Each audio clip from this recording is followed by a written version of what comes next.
Chapter 13. Rash turned into the drive and pulled the family car into the motel parking lot. "Here we go again," he said cheerfully. "Our home away from home." "Can we go in the swimming pool now?" Stephen asked from the back. "Later," Shari answered. Rash parked the car neatly in front of room 112. A space was open in just the right spot. The boys immediately jumped out on either side, but Rash sat behind the wheel for a moment and looked over the white-painted concrete, the flat pink doors. "This place is a bit tacky, isn't it?" "It's fine," Shari said. She leaned over and squeezed her husband's arm. "Thanks." Rash turned, startled. "Thanks for what?" "For bringing us here, for taking a vacation." "Hey," Rash said. "I figured we were due, and it was about time the boys got to see the falls." "I thought so too," Shari agreed. She hesitated. "This didn't have anything to do with, Schaefer getting beat up, did it?" "He wasn't exactly," Rash began, then stopped. "Honey, I've been a cop's wife for a long time. I didn't listen in or anything, and I don't want to know all the details, but I saw what Schaefer looked like. Something bad happened to him." She shuddered. There must have been a lot of them, to beat him up like that. "He wasn't beaten up. He fell out a window," Rash said. "5th floor. "And then he left the hospital and came straight to our door and spent a day talking to you," Shari said. "And then you went into work with him and came home early without him and said we were taking a vacation, and how did Niagara Falls sound?" "Honey, are you in trouble?" Rash looked her in the eye and admitted, "I don't know. Is Schaefer okay?" "I don't know that either, I swear, Shari. I wish I did." He leaned over and kissed her cheek. "Look, don't worry about it," he said. "We'll all be fine. Just relax and have a good time." "Are you sure?" "Absolutely." Someone rapped on Rash's window, and he turned to find their younger son's face pressed up against the glass. "Come on, you guys!" he shouted. Rash smiled and opened the door. An hour later, Shari and the boys were splashing in the motel pool, but Rash didn't feel like staying in the water. Despite what he told his wife, he couldn't really relax. He was still thinking about his work. He got up and dried himself off, then headed back to the room. There was some kind of superhuman killer loose in New York, and he was up here on vacation with his family, and that just didn't feel right. And Shari's questions were nagging at him. Was he in trouble? How much? Was Schaefer okay? Schaefer was off in Central America somewhere, and Rash hadn't heard a word since he left. Rash had left word with the department of where he was going, of course, and after they'd arrived and gotten settled in, he'd phoned back and given the desk sergeant their room number and the name and phone number of the motel. If anything came up, they'd call him. Wouldn't they? Well, no, they wouldn't. It wasn't his case. It wasn't Schaefer's case either. And if Schaefer called and asked for Rash, the desk man would probably just tell him, "I ain't your goddamn answering service," and hang up.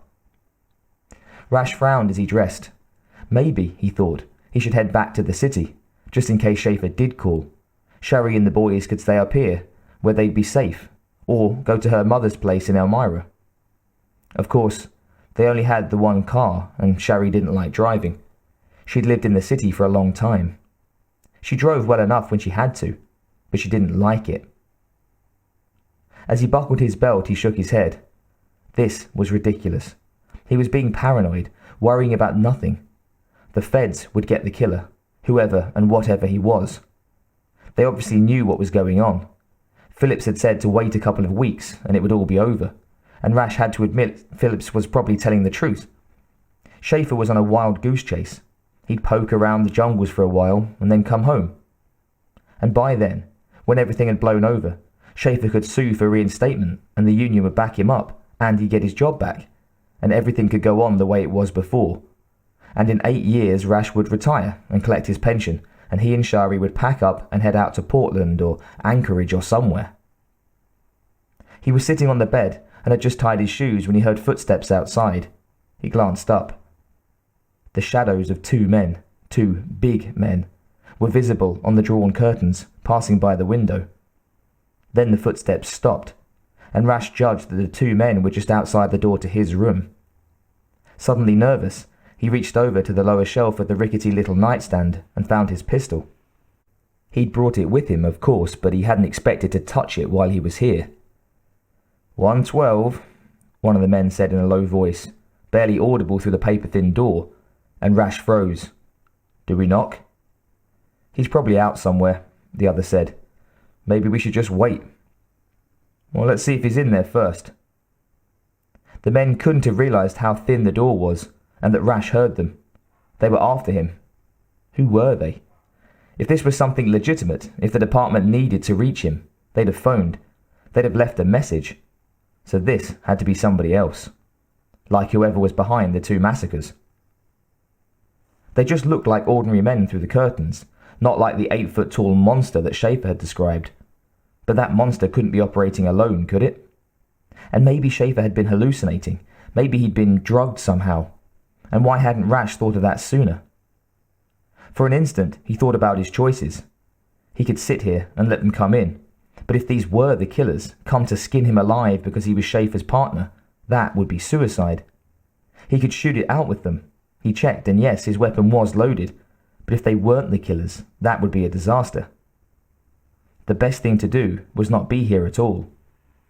He headed for the bathroom, praying the window there would open. It did. By the time the knock sounded on the door, he was hauling himself up and through it, wishing he'd stayed in better shape. This shouldn't have been such a struggle. He really did need to lose some weight. A moment later, he was standing on a strip of poorly maintained asphalt between the back of the motel and a tall wooden fence. To one side sat a big blue dumpster, and Rash could smell something rotting. Flies were buzzing over the dumpster. He wrinkled his nose in disgust. It wasn't anywhere near as hot here as it was down in the city, but it was hot enough that something in the trash had gotten very ripe. He ducked below the window and listened for a moment, but heard nothing. Apparently the men hadn't heard him and thought the room was empty. They hadn't broken in to check. Maybe they didn't want to be that obvious. He turned and hurried, not running, but walking fast, the other way, toward the motel office. He had to make sure of what was happening, and he had to protect Sherry and the boys. And then he had to get back to New York, because obviously running away from whatever was going on wasn't working. He reached the back door of the motel office and walked in, trying to look casual. "Any messages for me?" he asked. "Rash, room 112? The clerk looked up, then glanced down at the desk. "No, sir," he said. Then it wasn't McComb who sent these two. McComb would have called. But they'd known his room number, and they hadn't had to ask here at the office either. They must have gotten it from someone at the department, but no one had phoned, so this wasn't a friendly official visit. Rash leaned over and looked out a window, along the row of rooms. The two men were still there, one standing alertly, the other lounging against the wall. They wore dark suits that looked completely out of place in this pastel tourist trap, especially since even up here the weather wasn't exactly cool. No sane person would be wearing a jacket. At least, not unless he wanted to hide something, such as a shoulder holster. They were obviously not just a couple of locals here to award him a free pizza or something. They might be feds, but if so, it wasn't a friendly visit. They were coming to get him instead of phoning him to come in and talk. Rash had to get away, to get back to the city to straighten this out, but he also had to make sure that Sherry and the boys would be all right, whoever those men were. And he hated to leave all the luggage that was back there in the room. "Thanks," Rash told the clerk. "Can I use the phone?" The clerk pointed to a payphone on the far wall. Rash poured through the yellow pages below the phone, then dialed the number of the local budget car rental. When he got an answer, he said, "I need to rent a car. Can you drop it off for me?" "When would you need it, sir, and where are you?" "I need it right now. I'm at the American-made motel on Route 31. The rental agent was dubious, but Rash argued. The agent insisted he didn't have any cars right there on the lot just now, but eventually conceded that there was a van available, and after further negotiation it was agreed that the van would be at the motel in 20 minutes. That settled, Rash went back out to the pool. Shari waved to him, and Richard, the older boy, tried to splash him. Rash was a foot or two out of range. "Shari!" he called back, beckoning to her. She swam over and hung on the side of the pool. He knelt down. "Listen, honey," he said. "Something's come up. Remember you asked me if I was in trouble?" She nodded. "It looks as if maybe I am, so I'm heading back to New York to see what I can do about it. I'm renting a car. I'll leave ours here for you. And I think it'd be a good idea if you and the boys packed up and went somewhere else. Another motel, or maybe down to Buffalo, or go visit your mom, whatever. Stay another 2 weeks. I hope that'll be enough. Are you—" he held up a hand. "I'm fine. I'm just being extra careful, okay? But there's one other thing. If there's a guy in a suit anywhere in sight when you go back to the room, don't go back to the room. Go to the motel office and call the local cops. Tell them the guy's been harassing you and you think he's dangerous and you don't want to go in the room until the cops get here. You understand?" "Of course I do, but are you sure?" "I'm sure. I love you. Be careful, okay?" He stood up and looked around. No sign yet of his rental van. No sign that the men in the suits were watching. The pool was on the far side of the office, out of sight of room 112, fortunately.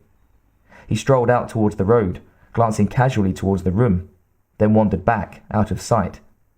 The two were still there, and still waiting. He had to lead them away, so that Shari and the kids could get out. 5 minutes later, a white van turned into the parking lot and pulled up to the office.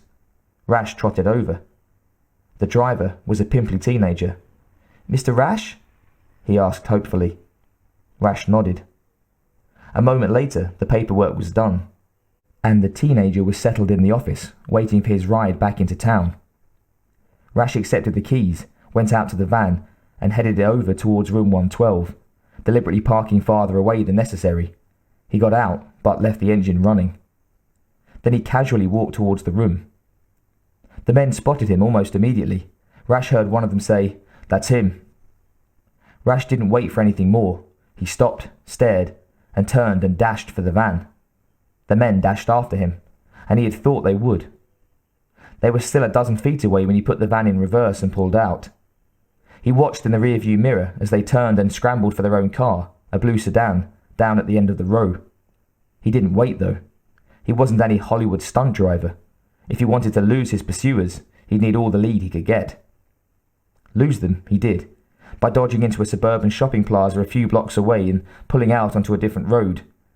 After a few more twists and turns, he was able to double back past the motel. Stephen was standing in the door of room 112 and spotted Daddy's van as it went by. He waved, and Rash waved back. Shari was already loading suitcases into the trunk of the family car, and there was no sign of the men in suits. Rash drove on towards the east, back towards New York, fairly confident that he'd pulled it off, that Shari would get away, that everything would be fine. At least for the moment.